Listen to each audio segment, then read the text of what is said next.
ഞാള് ചൂലുമ്പള്ളായി നിൽക്കുന്ന നേരം നോക്കി തമ്പ്രാട്ടി എന്തിനാണ് എണീറ്റ് വരുന്നത്? ഇങ്ങനൊരു മരത്തലേനെ ഞാൻ ജീവിതത്തിൽ കണ്ടിട്ടില്ല. നശൂല. നീ എപ്പോഴാ ചന്തേന്ന് വന്നേ? ഞാള് പൊലച്ചൊക്കെ വന്നേ. ഓ, മറ്റേ രണ്ടെണ്ണം എവിടെ? തമ്പ്രാനും മാണിക്കനും പിന്നാലെ വരുന്നുണ്ട്. ചന്തയിൽ ചരക്കിറക്കിട്ട് കാളനെയും കുളിപ്പിച്ച് വണ്ടി കൊണ്ട് പോന്നോളാം ഞാളോട് പറഞ്ഞേ. മൂക്കറ്റം കേട്ടിട്ടായിരിക്കും തമ്പ്രാന്റെ വരവ്. അത് ഞാക്കറിയില്ല അമ്പ്രാട്ടി. തമ്പ്രാൻ കള്ളുപുര കയറി പോണത് ഞാള് കണ്ടിട്ടില്ല. പിന്നെ നീ എന്തോ കണ്ടു? കള്ളുപുര ഇറങ്ങി വരുന്നത് കണ്ട്. ഓഹോ, അപ്പൊ മുണ്ടും തുണിയൊന്നും ഇല്ലാണ്ടായിരിക്കും വരവ്.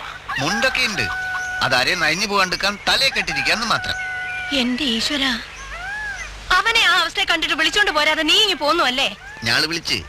അപ്പൊ തമ്പ്രാൻ നല്ലൊരു ചീത്ത വിളിച്ച്. പരപര വെളുത്തപ്പ ഞാള് ആജിമാടയിലെത്തി. അപ്പൊ ബസ്സുകാര് പറയുന്നത് കേട്ട് തമ്പ്രാൻ ചന്തയിൽ അടി നടത്തിന്ന്. നമ്മളമ്പ്രം പാവാമ്പ്രാട്ടി. ആ മാണിക്കന്റെ ഒപ്പരം നടന്ന് നമ്മളമ്പ്രാൻ ചീത്തയായി പോയി. ഞാളിത് ഇവിടെ പറഞ്ഞത് തമ്പ്രാനോട് പറയല്ലേ അമ്പ്രാട്ടി. നീ എന്തിനാ മാണിക്കന്റെ ദുഷി പറഞ്ഞത്? ഓൻ ദുഷ്ടവനായതുകൊണ്ട്. ഞാളെപ്പോലെ ഓന് ഇടുത്ത പണിക്കാരനാ. എന്നാലോ തമ്പ്രാനാന്നാ വിചാരം. ഓനെ ഇടുന്ന് അടിച്ചറക്കിയാലേ ഈ കുടുംബത്തിന് രക്ഷയുള്ളൂ. നോയിക്കോ, ഞാളിത് മാണിക്കനോട് പറയും. പറഞ്ഞ ഞാക്കെന്താ? ഓനെ ഞാളെന്തിനാ പേടിക്കുന്നു? കളിച്ചാലുണ്ടല്ലോ ഞാളോട്.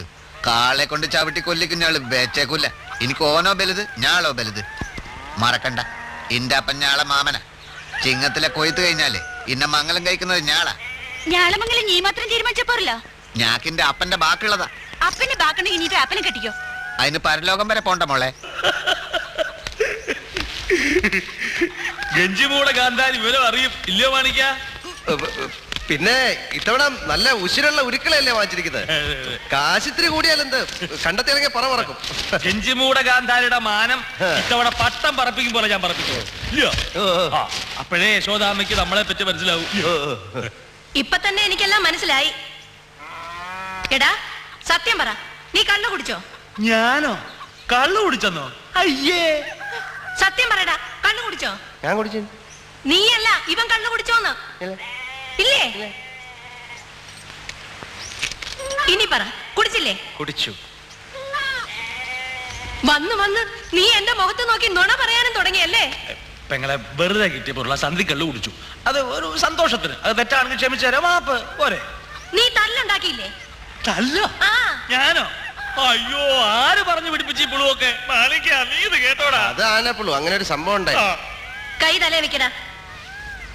നിന്റെ തലയിലല്ല, എന്റെ തലയിൽ വെക്കേ. കള്ളു കുടിച്ചിട്ട് ചന്തയിൽ എന്തുണ്ടായി എന്ന് പറ. അത് പിന്നെ അങ്ങനെ പ്രത്യേകിച്ചൊന്നും ഉണ്ടായില്ല തമ്പ്രാട്ടിയമ്മേ. തമ്പ്രാൻ ചേട്ടന്റെ കാലിടറി അങ്ങോട്ട് വീണു, അത്രേ ഉള്ളൂ. അത് കഴിഞ്ഞിട്ട്? അപ്പൊ വീണപ്പോ അവിടെ ഒരു തൂണുണ്ടായിരുന്നു. അതിന് നല്ല ബലമില്ലാത്തതുകൊണ്ട് തൂണും ചേട്ടനും കൂടെ അങ്ങോട്ട് വീണു. അത്രേ ഉണ്ടായുള്ളൂ? അപ്പൊ തൂണിന്റെ അടിയില് ഒരു ചട്ടി ഉണ്ടായിരുന്നു, അത് പൊട്ടി. അത്രേ ഉള്ളൂ. ഞങ്ങളിങ്ങി പോന്നു. കൈ ഇവിടെ വെക്കടാ. ഒരു ചട്ടി പൊട്ടിയതിനാണോ ഉന്തം തള്ളും ഉണ്ടായത്? ഒരു ചട്ടി അല്ല തമ്പ്രാട്ടിയമ്മേ, ഈ പൊട്ടിയ ചട്ടിയുടെ മുകളിൽ 10-200 ചട്ടി ഉണ്ടായിരുന്നു. അപ്പൊ ഈ താഴത്തെ ചട്ടി പൊട്ടിയപ്പം അതെല്ലാം കൂടെ ചടപടാന്ന് പൊട്ടി, അത്രേ ഉള്ളൂ. സ്വാഭാവികം. അപ്പൊ അതിൽ ഒരെണ്ണം തെറിച്ച് അടുത്ത് നിന്നിരുന്ന ലോറിയുടെ ചില്ലേ കൊണ്ടു. ഈ ചട്ടിയും ചില്ലും ഒക്കെ അല്ലയോ, അത് തട്ടിന്നും പൊട്ടിയതൊക്കെ ഇരിക്കും, അത്രേ ഉള്ളൂ. സ്വാഭാവികം.